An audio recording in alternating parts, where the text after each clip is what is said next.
District magistrate રાંડ RAND એની હત્યા પછી શ્યામજી કૃષ્ણ વર્મા જે કાઠિયાવાડના હતા એ લંડન પહોંચી ગયા અને 1905ની અંદર ઇન્ડિયન હોમ રૂલ સોસાયટીની જે છે એ સ્થાપના કરી નાખી।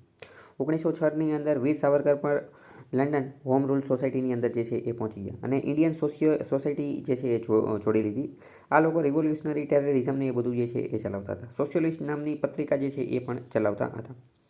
આગળ જતાં જે મદન મોહન ઢીંગરા હતા, બરાબર, એમને જે કરઝન વાયલીની હત્યા કરી નાખી મદનલાલ ઢીંગરાએ, એના કારણે પછી જે છે ઇન્ડિયા હાઉસનું કામ જે છે એ થોડુંક ડીમ પડી ગયું હતું।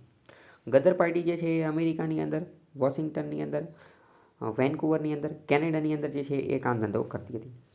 જે શીખ રિવોલ્યુશનરી જે છે આની સાથે જોડાયેલા હતા। કયા? સોહનસિંહ વાઘના, કરતારસિંહ, અબ્દુલ મોહમ્મદ બરકતુલ્લા અને રાસબિહારી બોઝ જે છે એ પણ આની સાથે જોડાયેલા હતા। કામાગાટા મારું ઇન્સિડેન્ટ 1914ની અંદર થયેલો હતો। જાપાનનું જે જહાજ હતું સ્ટીમશિપ કામાગાટા મારું, એ બ્રિટિશ સિટીઝન જે છે એને કેનેડા લઈ જવાના હતા, પરંતુ એમને અહીંયા એન્ટ્રી ડિનાઇડ કરવામાં આવી અને પાછા કલકત્તા મોકલી દીધા। અને કલકત્તા જે છે બ્રિટિશ પોલીસ દ્વારા જે છે એમની ઉપર અત્યાચાર કરવામાં આવેલો અને ગુરદીપ સિંહ નામના જે વેલ્થી પંજાબી બિઝનેસમેન હતા એમનું આ ચાર્ટરશિપ હતું।